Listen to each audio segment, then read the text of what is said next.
मौत जब आपसे सिर्फ 2 इंच की दूरी पर खड़ी हो तब कैसा लगता है, ये मुझे आज समझ आया।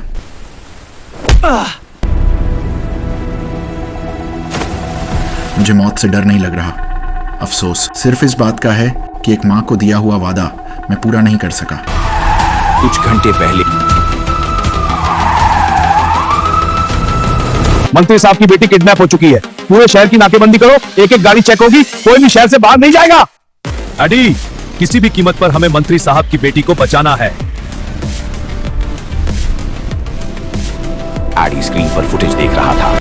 जिम के बाहर एक व्हाइट वैन रुकती है और उसे 2 गुंडे आते हैं।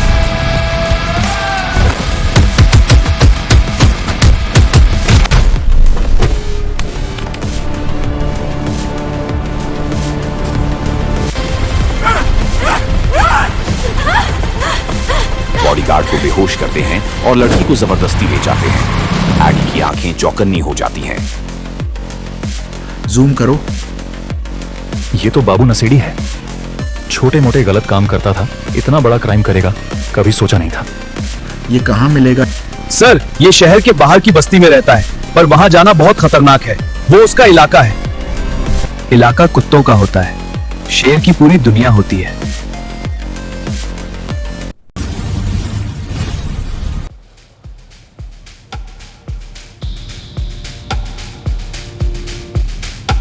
क्या रे चिकने, क्या देख रहा है? ये देख रहा हूं कि तू सलाखों के पीछे कैसा लगेगा।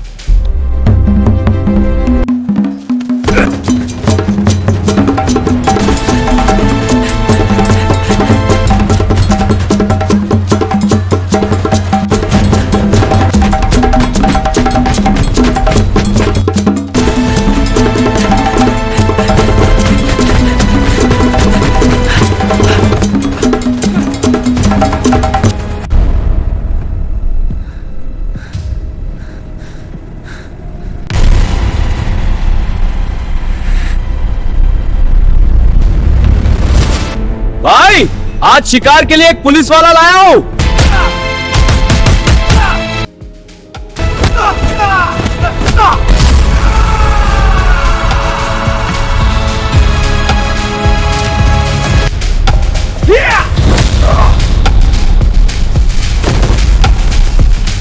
बोल, किडनैप की हुई लड़की कहां है? साहब, मुझे कुछ नहीं पता। मुझे बस वैन को टोल तक ले जाने को कहा था। पैसे दिए, आगे कहां गए मुझे नहीं पता।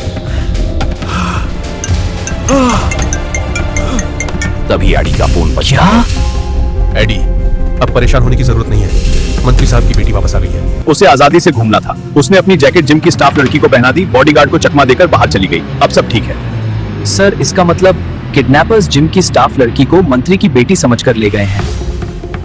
हाँ, पर अब इतनी बड़ी बात नहीं है। मंत्री की बेटी सुरक्षित है, वही जरूरी था। सर, वो भी किसी की बेटी है। एडी, ज्यादा इमोशनल मत बनो। टीम अपना काम कर रही है। एडी बाहर निकलता है। वहां एक औरत रो रही होती कहा है। ना, फोटो देकर जाओ, ढूंढेंगे तुम्हारी बेटी को। अब ये कोई मंत्री की बेटी थोड़ी है कि पूरी पुलिस इसके पीछे लग जाए। सुबह से रो रो कर पूरा थाना सर पे उठा रखा है। बेटा, मेरी बेटी को लौटा दो। आप चिंता मत कीजिए, मैं आपसे वादा करता हूँ आपकी बेटी को सही सलामत वापस लाऊंगा। सया, सीसीटीवी में दिखी इस व्हाइट वैन को ट्रैक करो। कार ने इस टोल को क्रॉस किया है, लेकिन आगे वाले टोल पर नहीं पहुंची। कार ने इस टोल को क्रॉस किया है, लेकिन आगे वाले टोल पर नहीं पहुंची। मतलब दोनों टोल के बीच ही है। मैं देखता हूं।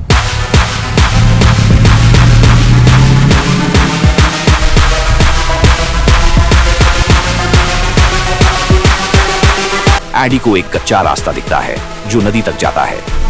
यहाँ टायर के निशान है। कार यहीं आई थी। तो फिर गई कहां? पानी में। यहाँ से 2 किलोमीटर दूर एक प्राइवेट पोर्ट है। वो लोग नाव से भागे होंगे।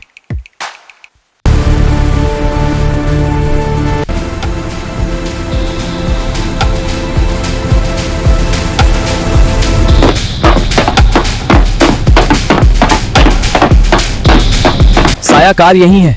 हम सही रास्ते पर हैं। पता करो ये पोर्ट किसका है। ओह माय गॉड एडी, ये स्मगलर इंदिरा का प्राइवेट पोर्ट है। यहाँ से निकल जाओ। अगर मैं वापस गया तो उस लड़की को कभी नहीं बचा पाऊंगा। मैं अंदर जा रहा हूं।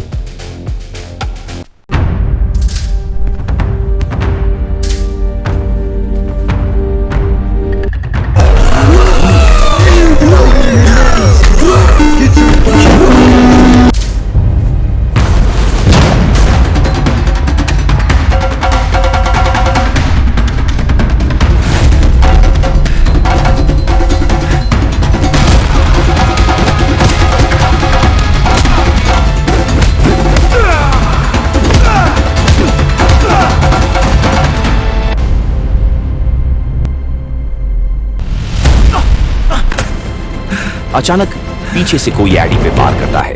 एडी पलट के देखता है। बहुत हो गया चूहे बिल्ली का खेल। एडी बेहोश हो जाता है।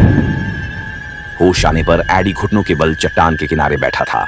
वैसे तो मैं तुझे एक ही गोली में खत्म कर सकता हूँ एडी, पर वो तेरे लिए बहुत आसान मौत होगी। मैं चाहता हूँ तू तड़प तड़प कर मरे।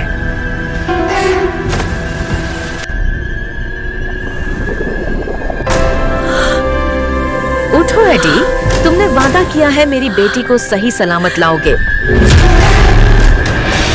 एडी की आंखें अचानक खुलती हैं।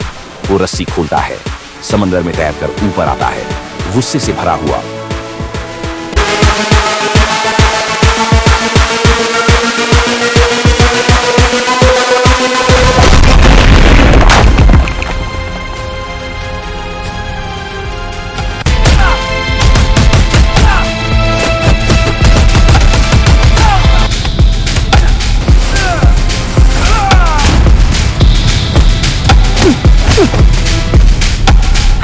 एडी एक एक करके सभी गुंडों को गिरा देता है और लड़कियों को आजाद करा लेता है।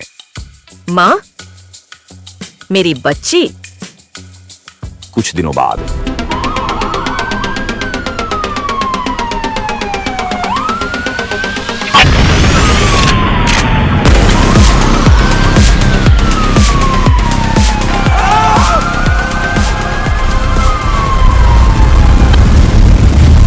मुझे माफ कर दो बॉस, मेरा कोई कसूर नहीं। ये सब एडी ने किया है। तेरी वजह से इंदिरा को नुकसान हुआ है तो सजा भी इंदिरा ही देगा। और रही बात एडी की, उसका भी टेंडर ओपन करूंगा।